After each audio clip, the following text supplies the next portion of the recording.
Berjumpa lagi dengan Albarak. Kita lanjutkan cerita Budak Bayangan.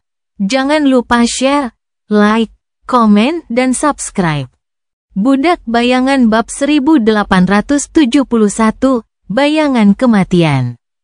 Suni membiarkan indera bayangannya meluas seperti air pasang, menyelimuti seluruh medan perang. Garis pertempuran yang dibangun oleh dua kelompok perang sebelumnya membentang hingga beberapa kilometer, sehingga banjir informasi langsung mengalir ke dalam pikirannya. Mengancam akan membuatnya kewalahan. Ada puluhan ribu prajurit, masing-masing menggunakan aspek yang unik. Para Awaken, Master, dan Sains. Ada juga banyak sekali kekejian, mulai dari monster yang lamban hingga kawanan besar hama kecil. Ada juga hutan itu sendiri, bergerak, tumbuh, dan lapar. Benturan itu semua membuat berjuta-juta bayangan menari dalam kekacauan gerak yang mengejutkan, membuat Suni menarik napas dalam-dalam. Untungnya, ia telah lama belajar cara menghadapi indera transendennya. Tinggal di pinggiran NKSC merupakan pelajaran yang berat, tetapi efektif. Suni tahu cara menyebarkan jaring persepsinya secara luas, tetapi hanya memperhatikan detail-detail penting. Lagi pula, orang-orang biasanya tidak kewalahan saat melihat gambar yang ramai. Mereka hanya melihat apa yang perlu mereka lihat, dan menyaring sisanya.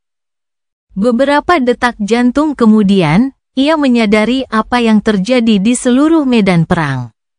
Hal itu memang membebani pikirannya, tetapi sebagai balasannya, tingkat kesadaran yang dimiliki Suni kini tak tertandingi, kualitas yang tak ternilai bagi seorang komandan militer. Pasukan perang kedua mundur, sementara pasukan ketiga maju. Summer Knight dan para Saint-nya melepaskan diri dari musuh dan memimpin pengiring mereka kembali. Sebaliknya, Suni dan para juara transendennya seharusnya melindungi pasukan yang mundur. Bagus, bagus. Suni tersenyum di balik topeng.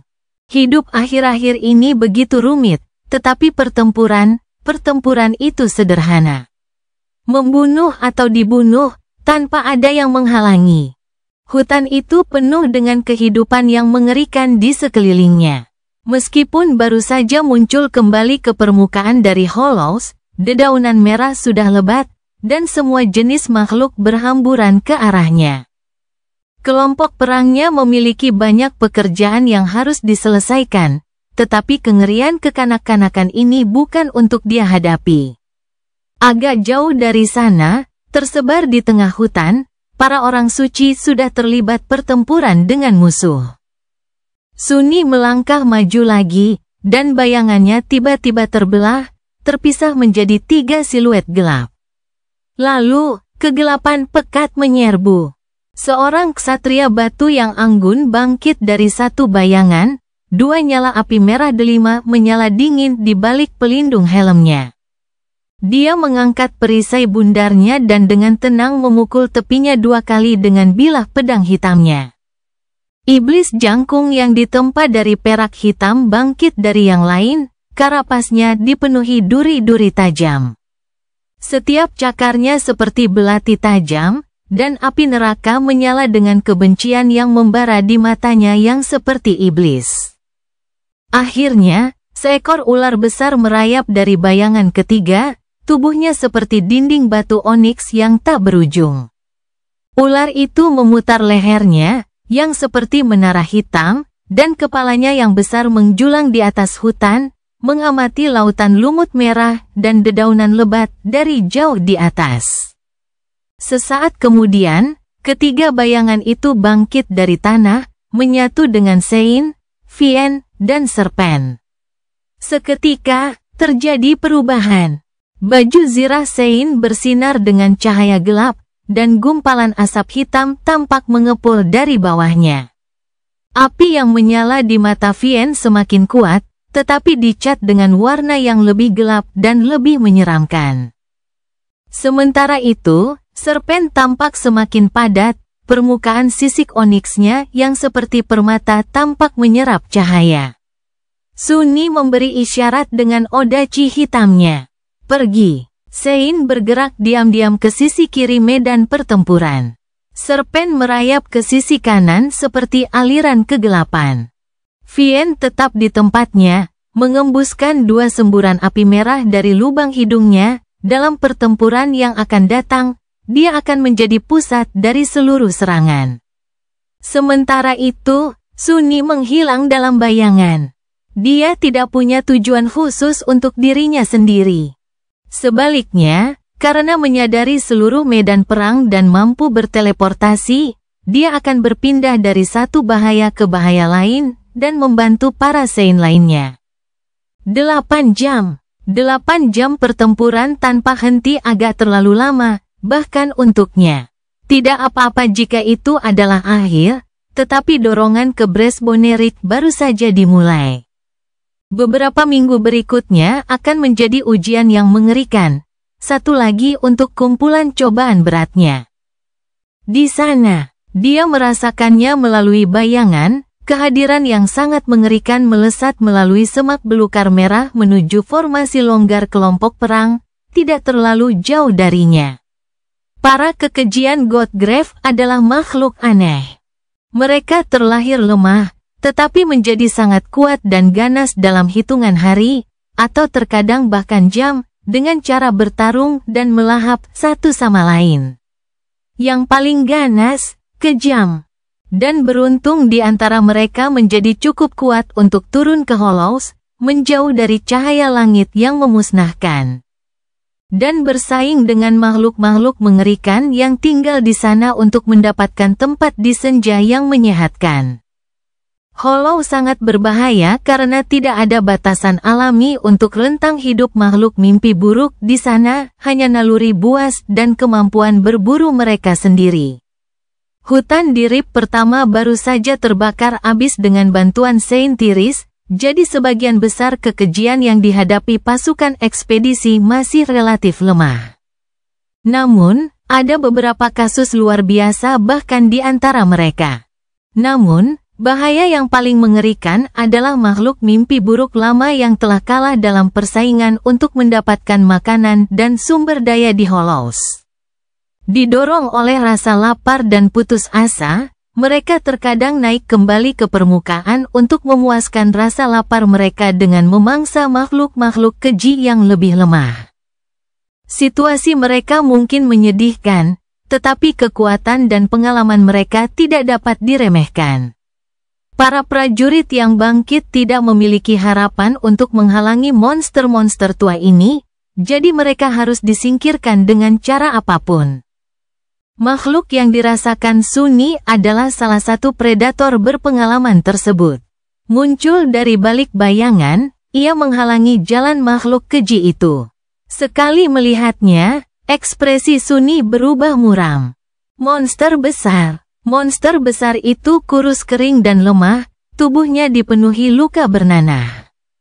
Kekuatannya tampak sangat berkurang, dan sejujurnya, ia tampak hampir roboh ke tanah, mati.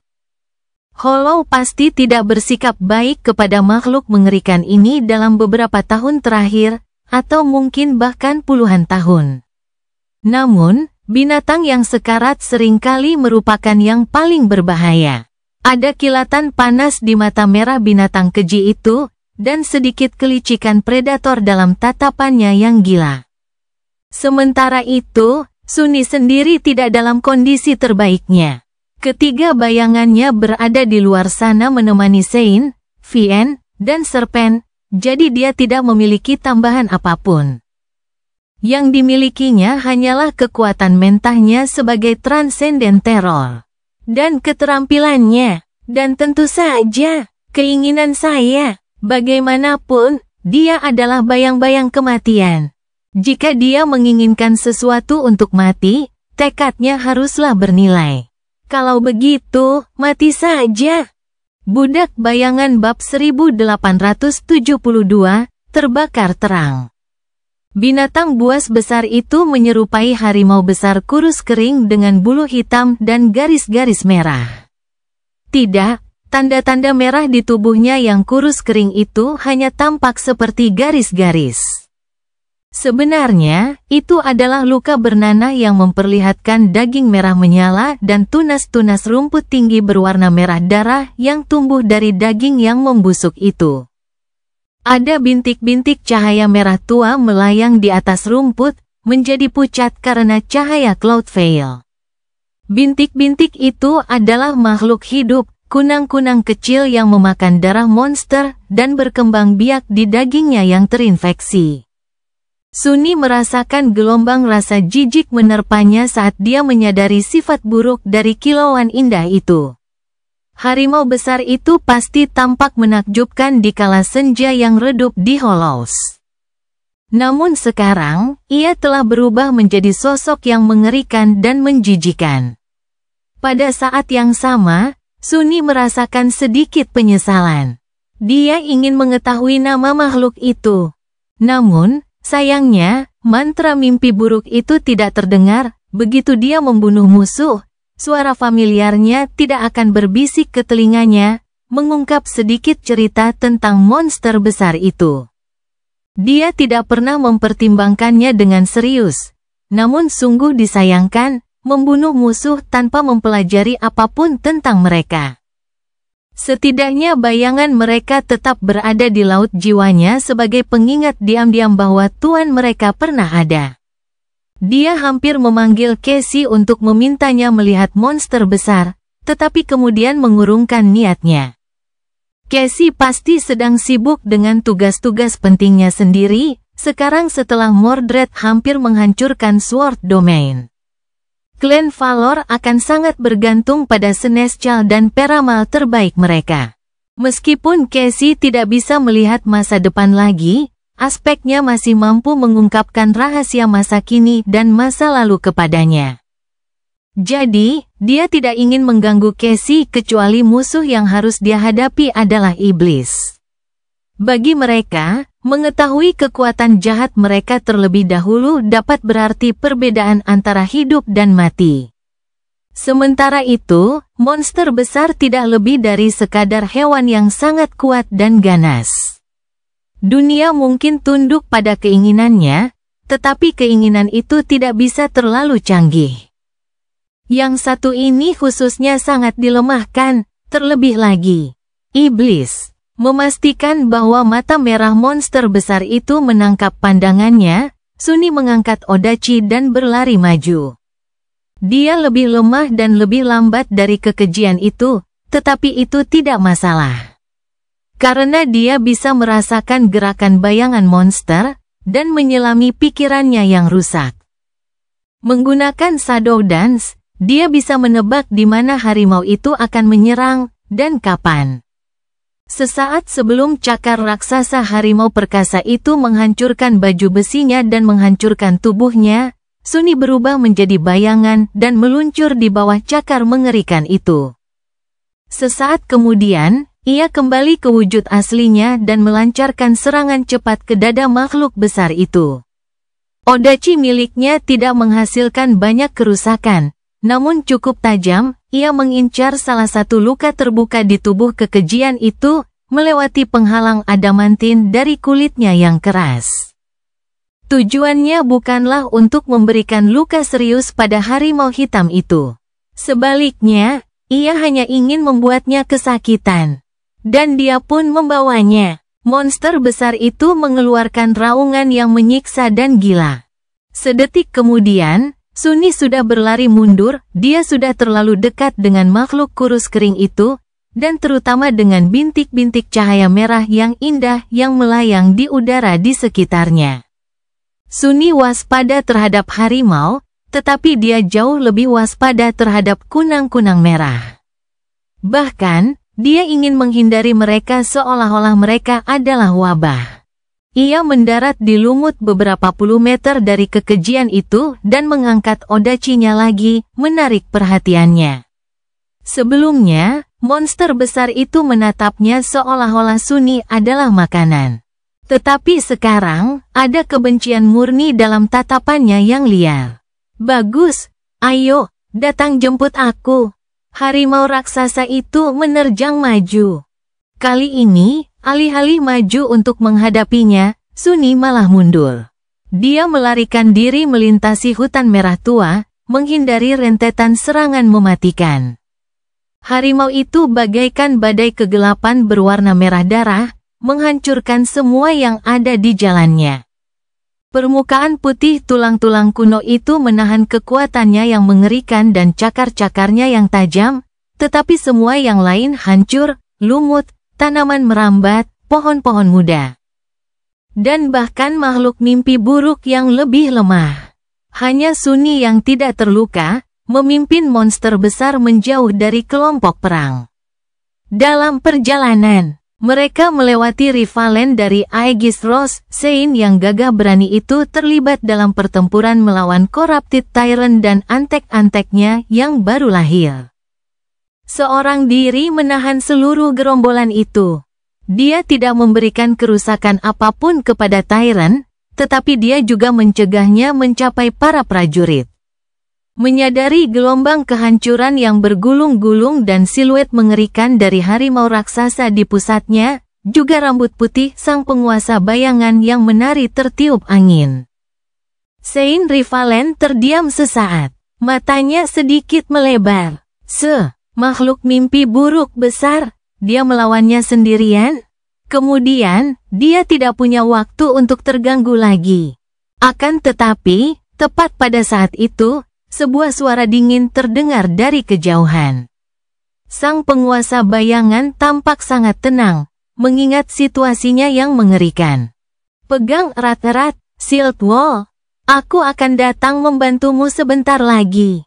Kemudian, monster mengerikan itu dan mangsanya yang licin menghilang dari pandangan. Sunni berkeringat di bawah mantel onyx. Itu sungguh luar biasa. Baju besi itu memberinya ketahanan yang sangat tinggi terhadap unsur-unsur alam, dan terlebih lagi dia adalah seorang Sein. Meskipun begitu, panas yang menyesakkan di Godgrave membuatnya berkeringat lebih banyak daripada yang pernah dia alami selama 4 tahun terakhir. Seolah-olah jurang pijar di atas dan panas yang terpancar dari pancaran sinarnya yang kejam tidak peduli dengan proses alamiah segala sesuatu. Menyebalkan sekali. Sunni berlari mundur untuk menghindari serangan ganas harimau hitam lainnya. Kekejian itu melesat melewatinya, mendarat di lumut, dan berputar seperti angin puyuh yang mematikan. Ekornya mencambuk udara, menumbangkan puluhan pohon yang bengkok. Namun pada saat itu, Sunni terpeleset. Ia tampak kehilangan keseimbangan saat kakinya tergelincir dengan canggung, dan pada saat yang sama, bilah-bilah rumput merah merayapi onyx mengilap di pelindung kakinya. Membuatnya tidak bisa bergerak. Ia mencoba melepaskan diri, tetapi sia-sia, tampaknya, untuk saat ini, ia terjebak. Monster besar itu menerjang mangsanya yang tak berdaya. Tepat di mana aku menginginkanmu. Dan kemudian, sebuah sosok menjulang tinggi dari perak hitam mengilap meledak dari hutan, bertabrakan dengan sisi makhluk itu.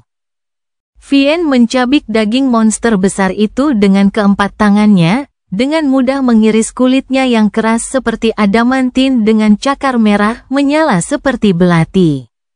Harimau hitam itu mengeluarkan erangan kesakitan saat ia dibantai dengan kejam. Sunni pasti harus bekerja lebih keras untuk memperoleh hasil yang sama, tetapi secara teori, dia cukup mampu mengalahkan monster besar itu sendiri. Namun, kunang-kunang merah tua itu memberinya firasat yang sangat buruk.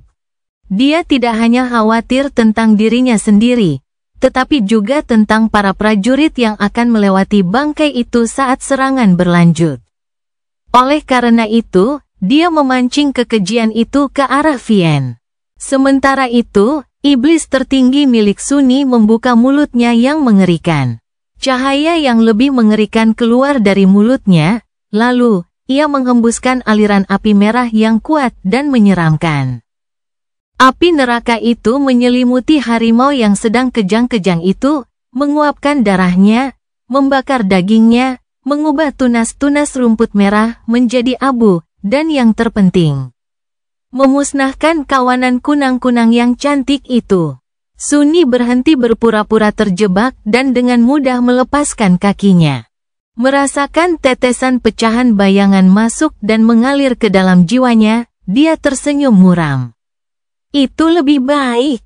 Budak Bayangan bab 1873, Komandan Bayangan. Tentu saja, pertempuran itu tidak berakhir dengan kematian monster besar yang mengerikan itu baru saja dimulai. Sunni tetap tenang dan kalem saat ia memperluas indranya melintasi medan perang yang luas, membenamkan dirinya ke dalam kedahsyatannya yang dahsyat, dan menentukan mangsa berikutnya. Pada saat-saat seperti ini, ia harus bersikap strategis. Setiap langkah harus disengaja, setiap tindakan harus diperhitungkan dengan cermat. Ia harus efektif, tetapi di atas semua itu, ia harus efisien, baik dalam tindakannya sendiri maupun dalam cara ia menggunakan orang-orang dan peralatan yang dimilikinya. Jika tidak, formasi pertempuran tidak akan mampu melawan kekuatan musuh yang sangat besar cepat atau lambat. Wewenang yang diberikan kepadanya besar, tetapi ancaman yang dihadapi oleh kelompok perang lebih besar. Jika ia ingin pasukannya menang, ia harus cermat dalam cara ia bergerak di medan perang dan harus memimpin para jagoannya dengan kemahiran dan pandangan jauh ke depan. Untungnya, Sunni sudah memiliki keunggulan yang menentukan jika dibandingkan dengan jenderal lainnya, kesadarannya yang terperinci, menyeluruh, dan seketika akan segala hal yang terjadi di medan perang. Meskipun tidak sejelas kekuatannya yang lain, indera bayangannya adalah kemampuan yang ajaib. Mungkin, itulah satu-satunya kekuatan yang membuatnya tampak seperti dewa setengah dewa. Saya seorang jenderal sekarang, Sunni meninggalkan sisa-sisa monster besar yang membara dan bergegas ke tempat berikutnya. Tujuannya adalah membantu Silk Wall menghadapi tiran korup yang sedang dihadapi Sein, yang akan memakan waktu beberapa menit, paling lama. Setelah itu, pertempuran berubah menjadi kabur. Ia bergerak melintasi medan perang bagaikan bayangan, muncul dari kegelapan untuk bertempur melawan musuh paling berbahaya yang muncul akibat serangan hama merah. Binatang-binatang mengerikan, kawanan besar hama menjijikkan yang mengalir seperti air pasang, tanaman-tanaman aneh yang tumbuh di ratusan meter. Menunggu mangsa masuk ke mulut mereka yang lapar atau mencengkeram mereka dengan tanaman merambat berduri. Setelah beberapa saat, Sunni merasa rasa ingin tahunya memudar. Dia bahkan tidak mau repot-repot mengingat parade kengerian mematikan yang tak ada habisnya yang harus dia hancurkan, apalagi bertanya-tanya apa nama mereka. Yang dia inginkan hanyalah menghancurkan mereka secepat dan simen mungkin, lalu beralih ke krisis berikutnya. Seiring berjalannya waktu, Sunni mulai tertarik pada irama pertempuran. Ia seharusnya mulai lelah, bergerak lebih lambat, dan lebih berhati-hati, tetapi sebaliknya, ia malah menjadi lebih kejam, mematikan, dan mendominasi. Odachi hitamnya bagaikan pertanda kematian dan kehancuran. Dimanapun sosok berbaju besi oniks itu muncul, mayat-mayat yang terpenggal jatuh ke tanah, dan darah mengalir seperti sungai, memuaskan dahaga lumut merah yang tak terbatas.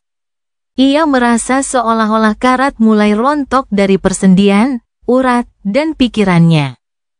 Sudah lama sejak ia memiliki kesempatan untuk menenangkan diri dalam pertarungan semacam ini, mengerikan, menakutkan, dan tanpa henti. Yang terpenting dari semuanya, ia bertarung sendirian, tanpa dukungan dari bayangannya dan bantuan apapun. Sunni sudah terbiasa mengandalkan kekuatannya yang luar biasa dalam beberapa tahun terakhir. Kekuatannya biasanya ditingkatkan berkali-kali lipat oleh bayangan. Sein dan Vien selalu bertarung di sisinya, dan lebih sering daripada tidak, ia menghadapi musuh-musuhnya sambil dipeluk oleh kegelapan yang menenangkan dari Shadow Shell. Sungguh perubahan yang luar biasa, menghadapi kematian hanya dengan berbekal pedang, keterampilan, dan kelicikannya sekali lagi. Pertarungan seperti itu merupakan tantangan yang mengerikan, tetapi bukan hal yang tidak diinginkan. Sebaliknya, itu anehnya terasa nostalgia. Sunni hampir menikmati dirinya sendiri, atau lebih tepatnya, dia akan menikmatinya jika bukan karena fakta bahwa tidak ada ruang dalam pikirannya untuk emosi atau pikiran yang tidak perlu. Pikirannya hampir kelebihan beban. Dalam kondisi ketegangan mental yang ekstrim dan tak berujung ini, segalanya menjadi lebih tajam, lebih jernih, dan lebih hidup. Masa lalu dan masa depan lenyap, hanya menyisakan masa kini. Orang-orang sering menyebutnya kondisi mengalir, namun, Sunni tidak setuju dengan definisi tersebut. Kata mengalir menyiratkan sesuatu yang tenang dan tenteram, seperti air yang tenang. Namun apa yang dirasakannya adalah kasar dan keras, penuh hasrat membara untuk menghancurkan. Seperti api yang berkobar. Kalau begitu, mari kita bakar. Dunia di sekelilingnya sedang terbakar. Saat pasukan perang maju, para prajurit membakar abis hama merah itu. Tidak ada cara lain untuk menghancurkannya, tidak peduli berapa banyak makhluk mimpi buruk yang dibunuh para prajurit, tidak peduli berapa banyak pohon dan tanaman merambat yang mereka tebang. Hutan itu sendiri adalah predator yang mengerikan. Setiap helai rumput dan sejumput lumut itu sendiri mematikan atau berpotensi menyembunyikan ancaman yang mematikan. Oleh karena itu, setiap legiun memiliki setidaknya satu centuria yang terdiri dari para awaken dengan afinitas tinggi terhadap api. Tugas mereka adalah membersihkan permukaan tulang putih dari serangan merah setelah pertempuran terburuk selesai. Kelompok perang bentrok dengan makhluk mimpi buruk, membantai mereka, lalu membakar hutan dan maju setelah noda merah itu berubah menjadi bara dan abu. Udara dipenuhi dengan panas yang tak tertahankan. Namun, Sunni dan para Sein bertempur di depan formasi pertempuran. Oleh karena itu, mereka seringkali dikelilingi asap dan api, melawan kekejian yang paling mengerikan di tengah hutan yang terbakar. Dunia bagaikan neraka yang gelap dan berapi-api. Jika neraka itu tergeletak di atas tulang-tulang dewa yang telah mati dan ingin melahapnya. Meskipun begitu, 8 orang suci di bawah komando Sunni tetap tidak gentar. Ia harus memberikan pujian yang sepantasnya diberikan. Para pria dan wanita ini terbuat dari bahan yang lebih kuat. Meskipun seorang transenden pun tidak aman di neraka Godgrave yang mengerikan. Dan mereka semua berjuang untuk menghadapi bahaya yang mengerikan di hutan merah, tidak ada yang gentar menghadapi bahaya. Sebaliknya, mereka bertahan dengan kuat dan gigih mengatasi satu demi satu tantangan mengerikan, sambil memamerkan keunggulan yang luar biasa. Masing-masing adalah kekuatan yang harus diperhitungkan. Lebih baik lagi, masing-masing unik, memiliki aspek yang kuat, bentuk transenden yang perkasa. Dan seni pertempuran yang menakutkan, terutama minoritas dari mereka yang telah menjadi orang suci sebelum rantai mimpi buruk. Dan karena itu menghabiskan lebih banyak waktu untuk mendapatkan kekuatan mereka. Sunni tidak cukup sombong untuk mengatasi setiap rintangan secara pribadi. Ia tahu bahwa ia harus mengatur kecepatannya sendiri, tetapi yang lebih penting, ia tahu untuk menggunakan cara terbaik yang tersedia untuk memecahkan masalah. Sama seperti dalam kasus monster besar yang telah dibunuhnya di awal pertempuran, fakta bahwa ia dapat mengalahkan musuh tidak berarti bahwa ia adalah orang terbaik untuk melakukannya. Aspeknya pada dasarnya fleksibel, tetapi tergantung pada situasinya. Orang lain bisa jadi merupakan pilihan yang lebih optimal untuk menghadapinya, seperti Vien yang telah bertempur dengan Black Tiger. Sunni bukan seorang pejuang tunggal hari ini. Ia adalah seorang komandan. Oleh karena itu, ia menggunakan peralatan yang dimilikinya, para orang suci, dengan kecermatan yang penuh perhitungan dan efisiensi yang hemat. Waktu, usaha, dan nyawa manusia. Itulah sumber daya yang tidak dapat ia sia-siakan, dan harus memastikan agar sesedikit mungkin dari sumber daya tersebut digunakan. Tentu saja, alat paling efektif yang dimilikinya adalah bayangannya. Budak Bayangan bab 1874, Letnan Lord. Sunni tidak malu menggunakan kekuatan Sein bawahannya, tetapi ada batas seberapa efektif ia dapat menangani mereka. Bagaimanapun, mereka tersebar di garis depan yang panjang, meskipun ia dapat bergerak dengan kecepatan yang mengejutkan, ia masih harus menghubungi seorang Sein dan menjelaskan apa yang ia ingin mereka lakukan. Yang membutuhkan waktu, namun, bayangannya menjawab perintah mentalnya dan tahu persis apa yang diinginkannya dari mereka tanpa perlu menggunakan kata-kata. Selain itu, masing-masing dari mereka juga lebih menakutkan daripada para Sein di bawah komando Sunni. Oleh karena itu, mereka bertindak sebagai 3 pilar dari seluruh serangan, bergerak di depan para prajurit untuk mempertahankan mereka dari musuh yang lebih kuat. Berbeda dengan Sunni, yang terus bergerak dari satu ancaman ke ancaman lain, bayangannya sebagian besar tetap berada dalam posisi kaku relatif terhadap formasi pertempuran kelompok perang. Dan malah menarik ancaman ke arah mereka sendiri. Sein mempertahankan sayap kiri formasi pertempuran. Ksatria batu yang anggun itu bertarung dengan ketepatan yang metodis dan kejam, tetapi meninggalkan kehancuran total di belakangnya. Pedang hitamnya elegan dan sangat mematikan, menggunakan sedikit tenaga dan gerakan untuk memberikan luka fatal pada makhluk mimpi buruk yang menyerangnya dalam banjir yang terus-menerus. Di sisi lain, perisainya biadab dan buas. Saat tidak menghalangi serangan pukulan yang menghancurkan, perisai itu menghancurkan dan mencabik-cabik tubuh para kekejian seperti bola penghancur yang terbuat dari kegelapan murni. Permukaannya yang hitam licin karena darah, dan pinggirannya memiliki beberapa penyok, namun, perisainya tidak menyerah, seperti halnya Sein yang tidak menyerah. Gerakannya tampak tidak tergesa-gesa, tetapi entah bagaimana, gelombang kekejian yang akan menenggelamkan siapapun tampaknya tidak pernah membuatnya kewalahan.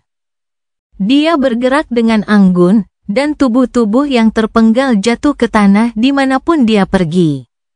Darah mengalir, anggota tubuh yang terputus dan mayat yang dimutilasi berserakan di lumut yang membara, dan raungan yang menggila pecah dengan menyedihkan melawan kesunyiannya yang dingin dan acuh tak acuh.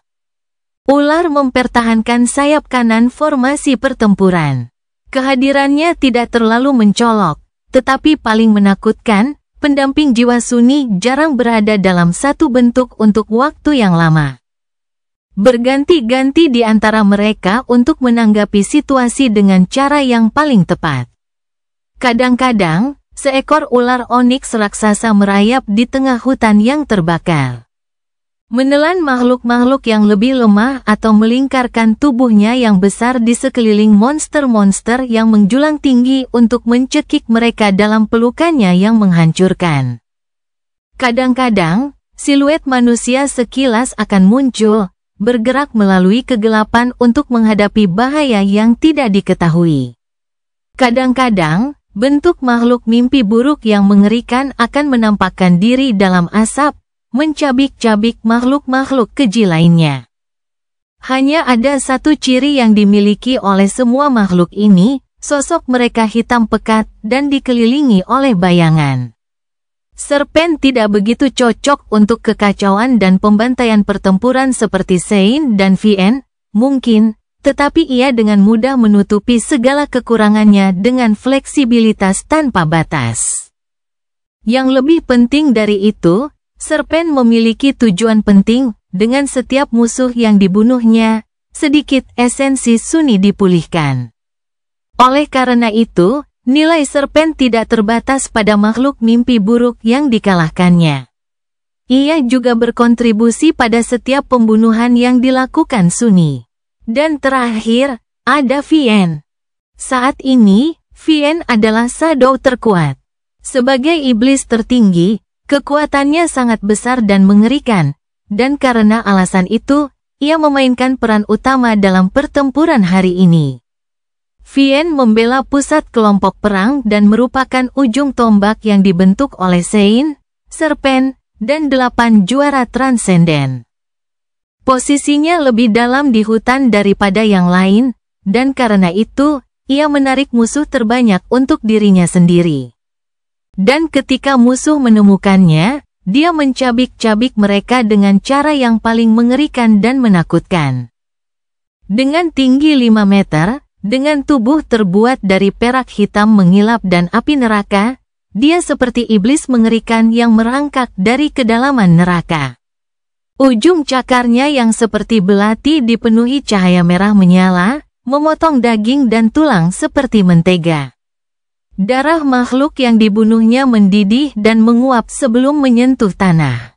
Vian buas dan brutal, menikmati pertumpahan darah saat ia mencabik-cabik musuhnya dengan tangan kosong, yang ia miliki 4 kali, tetapi itu tidak berarti bahwa tidak ada kecanggihan dalam pembantaiannya yang tampaknya.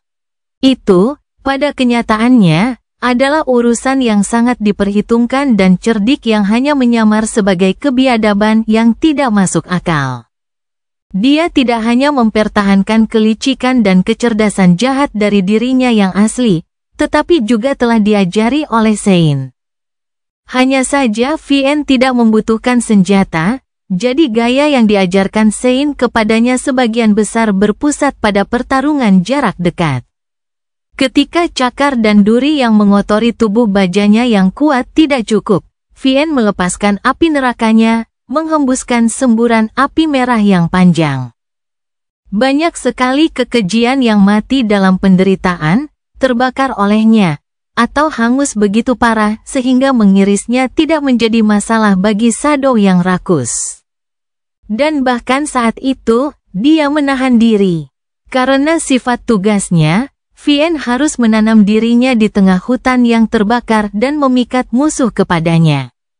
Jadi dia tidak menggunakan shadow step sama sekali, dengan itu, dia akan menjadi lebih mematikan. Namun, ada satu sifat lain yang membuat Vian sangat menakutkan. Sifat ini sama sekali tidak terlihat, tetapi memiliki pengaruh yang tidak dapat disangkal pada jalannya pertempuran. Itu adalah keinginannya, sebagai makhluk tertinggi.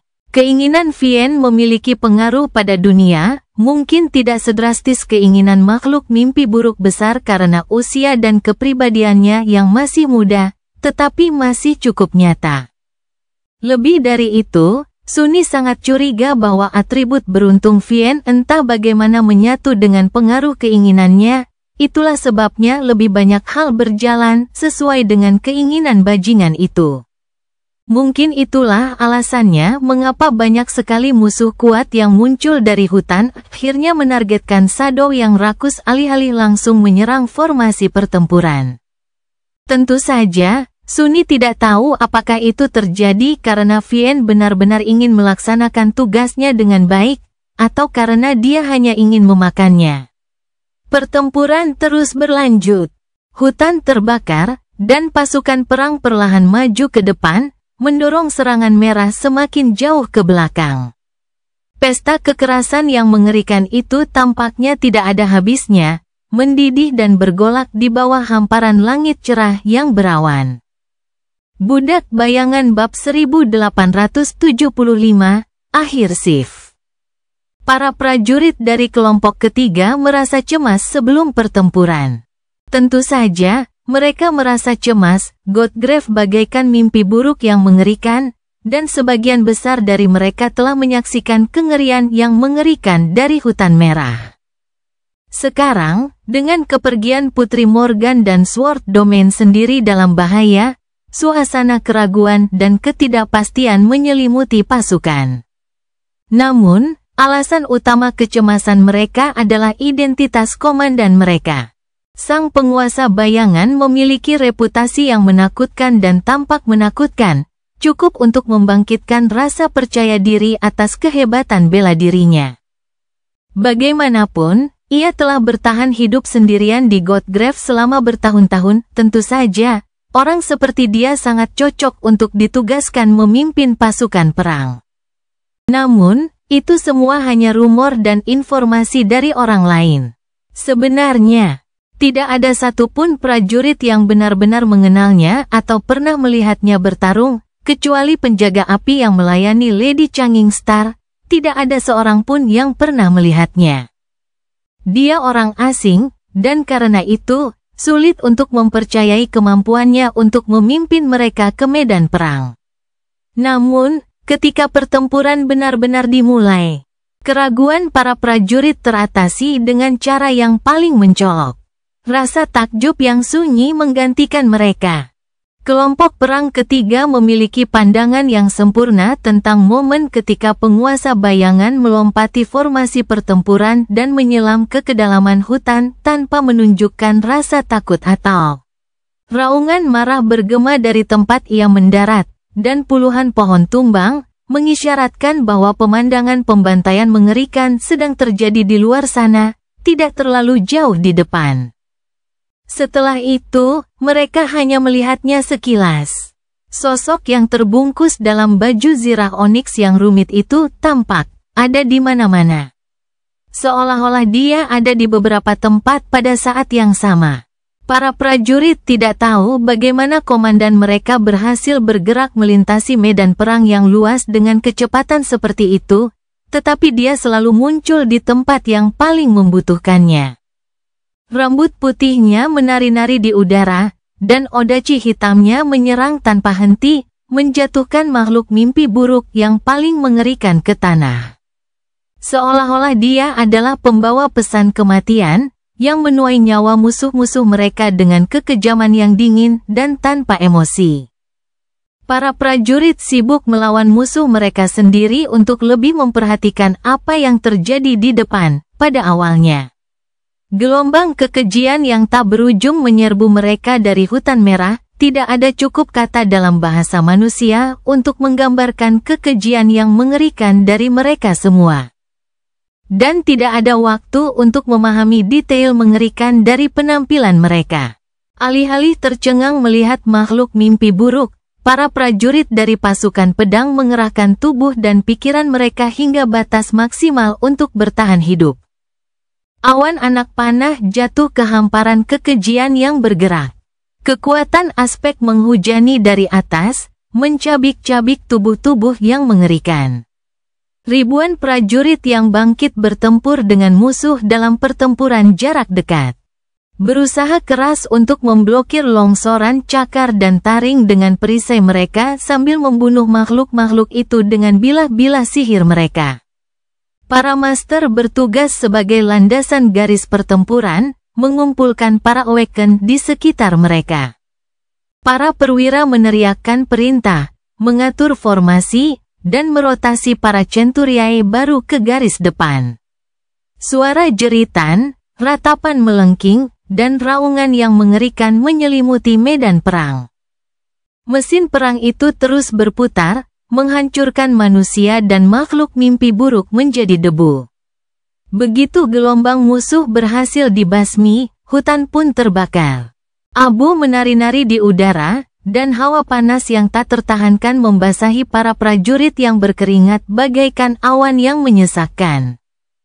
Sambil menyingkirkan mayat-mayat kekejian yang telah mati, mereka berbaris maju mengejar api. Sementara itu, langit kelabu di atas bersinar dengan cahaya yang samar namun menyilaukan. Para prajurit tahu bahwa Saint Tiris dari klan White Feather hadir untuk melindungi mereka dari jurang putih yang membara. Namun, tetap saja itu adalah perasaan yang menakutkan, mengetahui bahwa hanya tabir awan yang rapuh yang berdiri di antara mereka dan kematian yang pasti. Para prajurit hanya mampu mempertahankan ketenangan karena apa yang mereka saksikan mengalahkan rasa takut mereka. Rasa takut adalah emosi yang terbatas. Lagi pula, begitu ambang batas teror tertentu tercapai, rasa takut itu kehilangan maknanya. Namun demikian, setelah beberapa saat, Para pejuang kelompok perang menyadari bahwa sesuatu yang aneh sedang terjadi. Serangan mereka yang mengerikan dan dahsyat terhadap hutan merah berjalan terlalu lancar. Mereka telah mengalami pertempuran melawan hutan saat melintasi dataran tulang selangka, jadi mereka tahu apa yang diharapkan. Pertempuran itu sangat melelahkan dan mengerikan, ya. Orang-orang sekarat, entah dibunuh oleh makhluk mimpi buruk yang mengamuk atau oleh serangan merah itu sendiri. Namun, hanya sedikit dari mereka yang kehilangan nyawa. Alasannya sederhana, karena tidak ada yang tidak dapat mereka tangani yang mencapai formasi pertempuran. Ada makhluk mimpi buruk yang sangat kuat bersembunyi di hutan, meskipun inkarnasinya saat ini baru berusia 1 atau 2 hari. Ada juga bahaya yang tak terlukiskan. Akan tetapi, satu-satunya kekejian yang menyerang kelompok perang adalah yang dapat ditangani oleh Awakened dan Ascended. Tidak butuh waktu lama bagi para prajurit untuk menyadari alasannya. Itu karena sang penguasa bayangan. Komandan mereka yang tidak dikenal, dingin, dan jahat ternyata jauh lebih kompeten daripada apa yang mereka duga. Secara perlahan, kelompok perang tersebut mulai menyadari mengapa Lady Nevis telah menugaskan Santo Pertapa Godgrave sebagai penanggung jawab. Dia bagaikan kekuatan alam. Malapetaka berjalan bagi mereka yang berada di sisi yang salah dari pedangnya yang kejam. Saat pertempuran makin berkecamuk, para prajurit pun menyaksikan lebih banyak lagi apa yang dilakukannya. Mata mereka melebar, dan semangat mereka perlahan melonjak. Sang penguasa bayangan itu gesit, tegas, dan sangat mematikan. Bahkan, dia lebih mematikan daripada Sein manapun. Pedangnya tidak mengenal belas kasihan, dan tidak peduli siapa yang ditebasnya, entah itu tiran, teror, atau bahkan makhluk mimpi buruk besar yang mistis. Hanya satu di antara mereka yang berpotensi menghancurkan seluruh benua di dunia nyata. Dia juga tampaknya tidak menggunakan kekuatan khusus apapun, kecuali kemampuannya yang luar biasa untuk menghilang ke dalam bayang-bayang dan bergerak melintasi medan perang dalam sekejap. Yang dimilikinya hanyalah kekuatan pribadinya, keterampilannya menggunakan pedang, dan keinginannya yang licik. Itu saja sudah cukup untuk melumpuhkan kekejian yang paling kuat sekalipun. Jika ada satu hal yang membuat penguasa bayangan tampak seperti dewa setengah dewa, itu adalah karena ia tampak hampir maha tahu. Tidak ada musuh yang bisa melewatinya, dan tidak ada bahaya yang bisa luput dari perhatiannya. Kemampuan ajaibnya untuk memahami segalanya, di mana-mana, sekaligus itulah yang memungkinkannya mempertahankan formasi pertempuran dengan sempurna. Sang penguasa bayangan tidak hanya menakutkan, tetapi ia juga tak terelakkan. Lebih dari itu, ia memiliki kecerdasan tajam dan pandangan jauh ke depan yang memungkinkannya untuk menguasai medan perang seperti seorang tiran yang kejam. Dengan dingin dan metodis membasmi ancaman yang dihadapi oleh kelompok perang. Dan kemudian, ada 3 gema mengerikan yang mengikuti keinginannya. Ksatria yang anggun, setan baja, bayangan ular. Masing-masing dari mereka cukup kuat untuk melawan seorang santo, dan santo yang paling gagah berani saat itu. Dengan mereka yang menjadi pilar penyerangan dan tuan mereka yang memimpin pertempuran dengan pedang hitamnya, kelompok perang ketiga bersemangat tinggi. Para prajurit menguatkan hati dan tekad mereka, membantai makhluk mimpi buruk dan membersihkan permukaan tulang kuno dari serangan merah. Kelelahan mereka meningkat, tetapi komandan mereka masih di luar sana, di depan mereka, bertempur di hutan yang terbakar tanpa menunjukkan tanda-tanda kelelahan atau keraguan. Topengnya yang menakutkan tetap tanpa ekspresi. Pedang hitamnya tidak pernah kehilangan ketajamannya. Baju zirah oniksnya tidak rusak, dan tidak setetes darah pun jatuh ke lumut merah. Pada akhir 8 jam pasukan perang seharusnya bertempur di hutan, Paduan suara teriakan kegembiraan terdengar di atas barisan prajurit. Cerita bersambung. Jangan lupa share, like, komen, dan subscribe agar tidak ketinggalan cerita selanjutnya.